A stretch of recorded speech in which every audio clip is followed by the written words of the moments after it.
The driver accused of a hit-and-run crash that turned over a school bus could be charged this morning. Yeah, Sarah Hollenbeck joins us live from where this happened at 67th and Askew this morning. Good morning. We are expecting that driver to be charged today. Last night he had to be taken to the hospital, so that kind of curbed this investigation. But take a look at this intersection. There are still tire marks all over the intersection and oil spilled at the other end. I can tell you that this is a very busy school route. We've already seen 15 or so buses go by in this exact location. And yesterday a child even left his backpack here with all of this. But the good news is nobody was injured yesterday, and it's kind of a miracle that happened. The children actually had to climb on top of the school bus.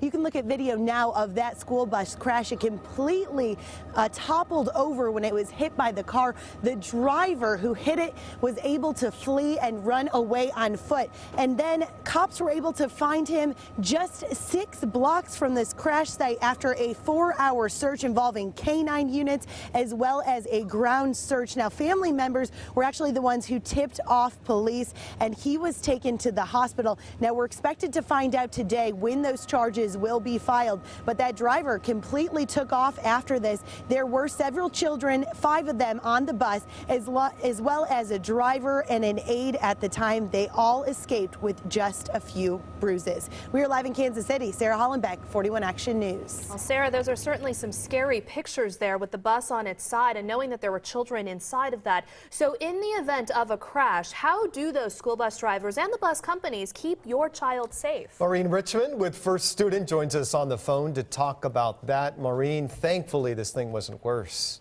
You're absolutely right. We are 100% grateful that none of the students were seriously injured and that the driver and monitor knew exactly what to do and were able to evacuate the students quickly. What exactly is the protocol for the drivers and the monitors on the bus? I mean, God forbid something like this happen again. What exactly are they supposed to do after a situation like this happens?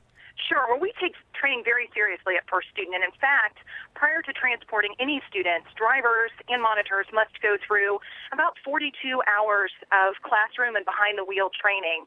And for drivers, that includes everything from, how to drive and operate a 70-plus passenger vehicle to how to manage a full bus of students, all types of things, with the hope that, you won't have to use any of those specific trainings. But if you do, you're prepared and you've gone through it.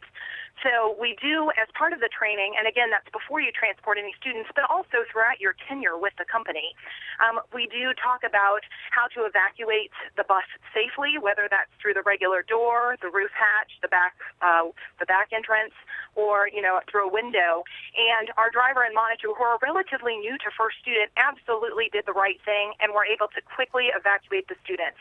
We're very proud of their actions, and we're just, again, so grateful for the outcome. Yeah, so tell us about the driver and the monitor. I'm sure you guys had a chance to talk to them. What are they saying? Sure. I have not, unfortunately, spoken with them, but I know our team has, and they're shaken as anyone would be in this type of accident situation. But again, they did the right thing. They quickly enacted their training, kept the children calm and safe throughout everything, and managed to get them to the side of the road even before local authorities were able to respond. All right, Maureen Richmond with First Student, thank you so much for your insight this morning. We are certainly glad that the driver, the monitor, and everyone on that bus is okay. Thank you, Sarah, very much for your time.